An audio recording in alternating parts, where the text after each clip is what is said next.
Hi, spots and cheap pops, ladies and gentlemen, it's me, Silicon Steve Valli, and I am with my main man. We got VLADI DADI, current Purple Nurple champion. Here's what I want to go and ask you about, actually, and I'll give you my 2 cents. It took everything I could to go and click on it, but I was like, all right, I should probably, as a commentator in wrestling, I should probably look into this. You looked at Matt Riddle's cock. No, not that. Even worse. I went and clicked on Being the Elite to go and see what the end game would be in regards to Kenny Omega finding out about Matt Jackson giving Hangman the nod. And boy, they just proved to me that they're the most annoying fuckers in all of wrestling with that sketch. It was so fucking stupid. You know what I realized is they want to be funny guys, but the punchline of their comedy is their fucking fans. Really, it is what it is. Like when Kenny's sitting there, it's like, oh, I knew about it the whole time. And then this is the punchline. Well, by the way, that crossed my mind that was going to be the case. But why? Like, you had no out. This is the best you could do. It was just a real waste of time. Leading into this pay-per-view, that was a source of contention. Who can Kenny trust? Can't trust Don. He kind of can't trust the Bucks not knowing it. And here you have the Dark Order who are like, all right, fuck this. Let's go tell them. And then they go and tell them. And, oh, I already knew that. Fuck you guys, man. Seriously. That's long-term storytelling. They didn't say anything in reference to anything on television. It was a little bit of a cheap out for sure. I'll probably never watch that again, man. I was like, holy shit. I had empathy for you of all people, especially because you've been looking into the storyline and have done histories on them and the whole thing. And here we had that moment where Hangman beat him and you have Matt Jackson giving him the nod, not defending Kenny. And then Kenny says, I couldn't watch that match. I'm not aware of what happened. I got to leave into my history, basically. And then it's eating away at the Young Bucks. And then finally get to that point and we have nothing from it. And it's just a joke. And the punchline and the takeaway is like, Kenny's going to go grab a bottle and drink it with 2 hands. That's just hilarious. He's so entertaining. He's so smart, so funny.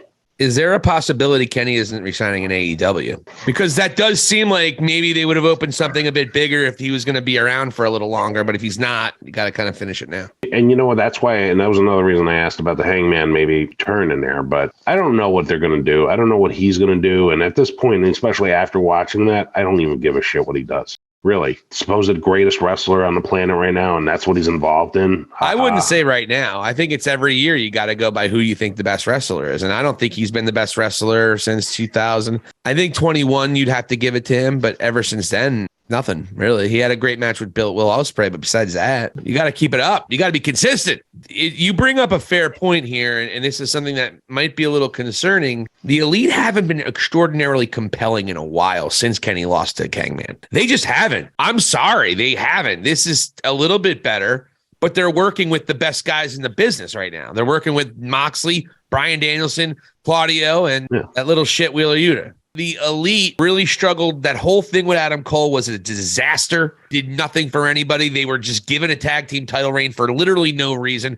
Didn't really have a very successful reign. I think they had it for 4 or 5 weeks. They lost it to Swerve in Our Glory with not a lot of great buildup. It was just a good match, by the way. When Swerve in Our Glory won that match, it was a great match. The Young Bucks haven't been major players in a while. Then, of course, All Out happened. And then they have their big comeback with the Trios Championship. And then they come back after that, and they have the 7-match series, which was really good wrestling, but it wasn't anything that was the greatest ever. They wound up winning, and then they wound up dropping to the House of Black. And now the tag team, the triples, feels a lot better now. But the Elite really, this is an important moment for the Elite because they are what made it all Elite wrestling. But are they the very best the company has to offer? Are they truly the heart, the soul, and the spirit of AEW anymore? That is a question that I think a lot of people are going to start asking if they don't up their game pretty quick. And I know you're probably already asking that question. I already know the answer. And the thing is, too, it's like with this part of the storyline, which you and I've discussed, and you brought it to my attention, like, hey, you know what? Like, Kenny's not aware of what happened during that match. And I'm like, okay, I'm interested. Let me go and do,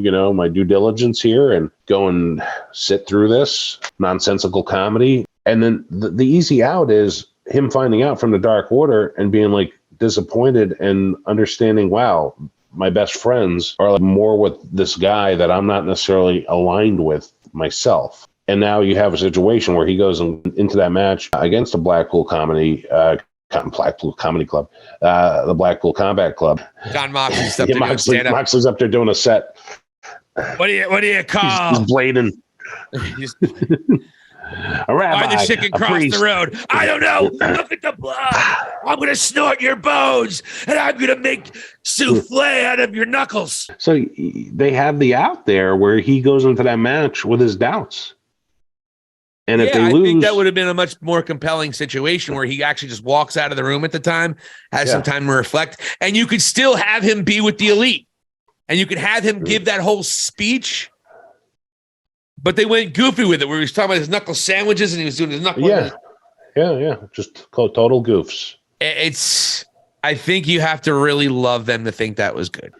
If you like that big, stupid, goofy humor that they've done, but the thing is, I used to love it. It's not as good anymore. And they used to do this bit with Chili's baby back ribs, and they were just hearkening back to their old school ways, 4, 5, 6 years ago when Cody was still on the show.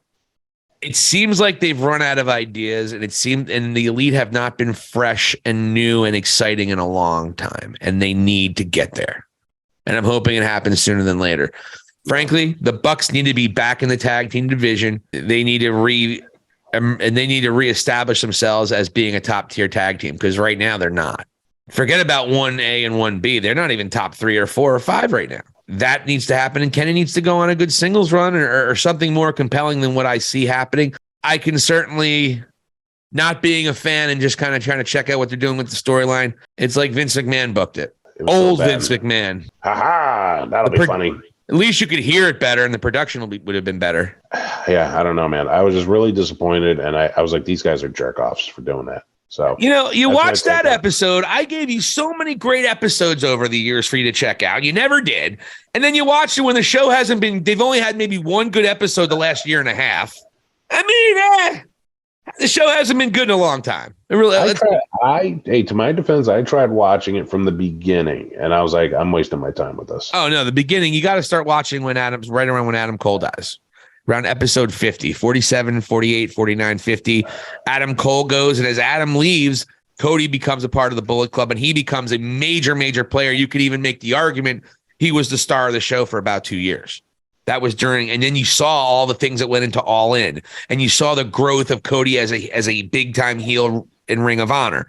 If you ever see that gif with Cody like this, that's when he was a heel and plotting. So you saw this growth, and you really saw it. It was incredible to go back to Cody's journey. It was incredible seeing Cody become a great, entertaining professional wrestler right before your eyes on that show. That was really the heyday of being the Elite. I think Cody leaving was a big deal, to be honest with you. Cody. Yeah. It seems like the most entertaining one out of them went to WWE, and he's fighting Brock Lesnar in Saudi Arabia. He's going to lose, but he's going to be world champ one day. Back to the point of, like, Kenny, you know what? If Seth Rollins has that world title, or AJ Styles has that world title around WrestleMania, like, he'd be foolish not to consider it. People a greater audience would know what he could do in the ring. And maybe, truthfully, I'm sorry, like, they all want creative freedom. They have creative freedom being elite, and it's trash. Sorry. Kenny's also 40 years old, and he's not, and his style is not he's not gonna wrestle for more than 4 or 5 more years, if even that. So now would be the time. If he's gonna pull the trigger, but we'll see what happens. I think that there's a lot of healing that needs to happen, but it's so hard with the internet being what it is for healing to happen. But hopefully healing happens. Healing in what way? I think a lot of All Elite Wrestling and what it turned into has really soured all of them, to be honest with you, except for maybe him. I think that they need to love professional wrestling again. I don't know if they love it the way they used to. I don't know them, though. Just even seeing them on Being the Elite, it just seems like they're not having the fun that they were. Something's different. That's all I'm going to say about it. That's all because I don't know for a fact.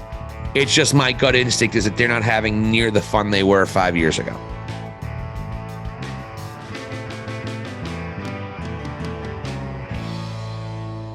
For VLADI DADI, this is Silicon Steve Valli. For High Spots and Cheap Pops, here endeth the lesson.